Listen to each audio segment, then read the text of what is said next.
You want to translate your practicing skills to the live basketball games. That's why I made this workbook, how to play basketball as well as you practice. Get this book for free by clicking on the link below. DreAllDay.com. Dre Baldwin, workonmygame.com, DreAllDay.com. Question is there double teaming allowed in pickup basketball? Hell yeah, it's double teaming in pickup basketball.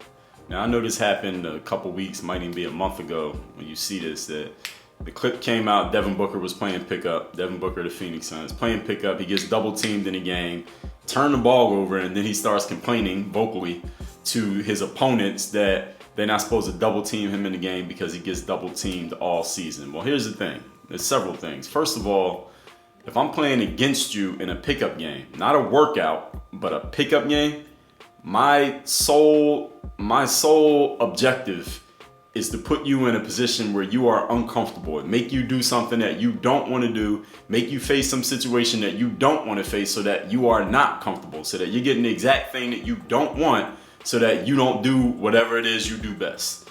Now, anybody who follows basketball pretty much knows what Devin Booker is good at, and that's scoring the basketball. You play Devin Booker one-on-one, there's a good chance he's going to score some points. He's one of the best in the world at scoring points. Now, his teams have not been successful.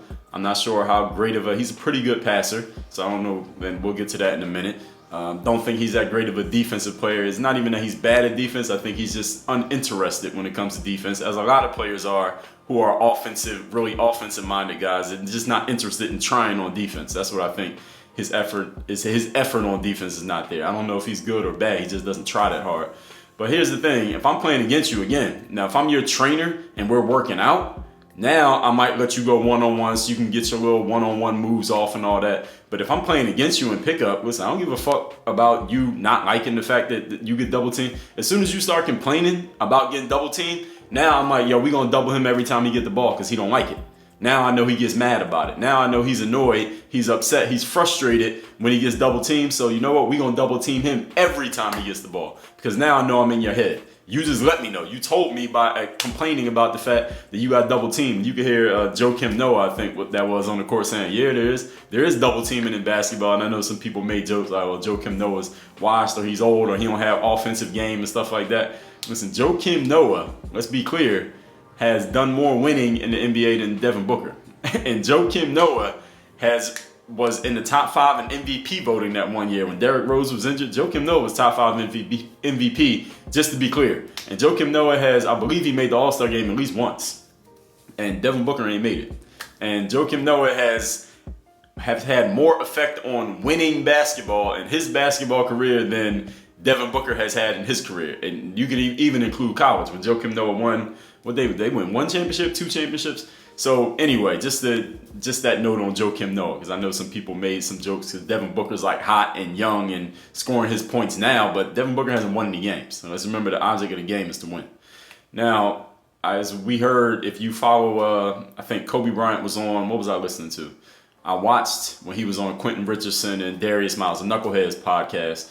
And they said, what do you think about that? And Kobe said, you double me, you got to double me. You got to send 2 people. You got to triple team me. You got to send another person. Triple team me because the double ain't enough. Gilbert Arenas said the same thing. If I get double in pickup, I'm happy because I'm getting ready. I'm going to practice beating this double team. And that's the thing that when it first came out, I tweeted this like, yo, Devin Booker, you get double. As he said, he gets double teamed all season. So you should be happy you're getting double. So now you can practice what you're going to do in the season when you get double teamed because whatever you've been doing ain't working because your team is trash. Your team been losing. You the best player. So you got to take responsibility for that. So maybe work on your passing. Maybe work on beating the double team off the bounce. Do something other than say, all right, no, only set the situation up for what I want. And this is the part that I really don't get, that if I knew Devin Booker, I would say this to him, like, if you get double teamed all season and then you say don't do it in pickup because I'm going to get that all season, well, what are you practicing for? Why are you playing pickup? You want to practice something that's not going to happen in the game? This is what we preach to players all the time, is that you need to practice the way you're going to play, right? The whole thing is practice the way you're going to play. Whatever's going to happen in the game, that's what you need to do in practice. Pickup is practice. When you're a pro basketball player, pickup is your way of getting ready for the real games that you're going to play in the season. So since Devin Booker let all of us know that he gets double teamed every game during the season, when he gets doubled in pickup, now he's saying don't do it because what? I want to break from what's going to happen during the season. No, what you want is more of what's going to happen during the season so you can get ready for it. So maybe, again, whatever strategy you've been employing obviously ain't working because your team's not good, then maybe you could try a different strategy. That's what I would be thinking. If I'm thinking competitively, I'm thinking, how is this going to make me better? So hearing Devin Booker say that makes me infer that I think this guy really just wanted to do his one-on-one thing and score his points because that's what makes him happy. That's what makes him feel good. That's what makes him important on the basketball court. And I think if he is not scoring points, what else is Devin Booker giving you? And I think that's where he sees his biggest value on the court. So again, if I'm his opponent, I'm inferring all of these things just from that, what I saw happen and how I saw him respond to it. Now I know mentally what's going on in his mind. Now I don't even have to worry about whether I can stop him one-on-one because we're not going to let him go one-on-one because that's what he wants. He just let us know that's what he wants. He wants to go one-on-one. Don't let him do that. And this is the way that I will play ball. When I play ball, yeah, physically, we all have different tools. We all have different abilities. Some people can run fast, jump high. You might play against a player who has certain tools that you really can't stop. So you got to try to get them away from doing those things because there's only so much physically you can, there's only so much that a strategy can make up for what you lack physically, depending on how many players are involved. If it's 5-on-5, you can make a whole team put together a strategy to stop one guy. But one-on-one is only so much you can do if a person has an advantage over you. But psychologically, once you realize what their weaknesses are, what they really don't like and what they really don't want, you can start using that against them. That's why they say that sports are 90% mental. So really, this is not really about Devin Booker. This is for any players out there in any sport, actually, in anything in life. It don't even have to be sports. That as soon as your opponent starts letting you know through what they, when your opponent or your counterpart or someone you're trying to beat starts bitching and complaining about something that is completely legal,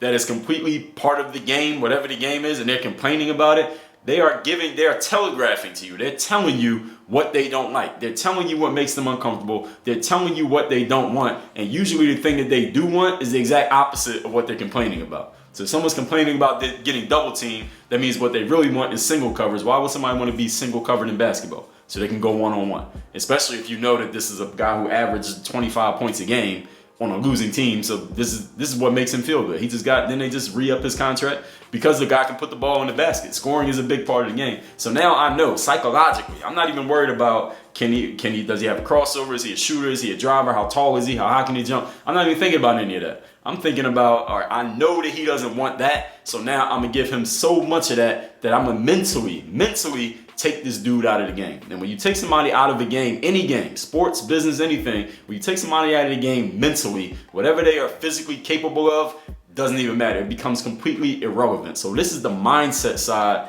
of competition. And your opponents will tell you exactly what they like and what they don't like if you pay attention.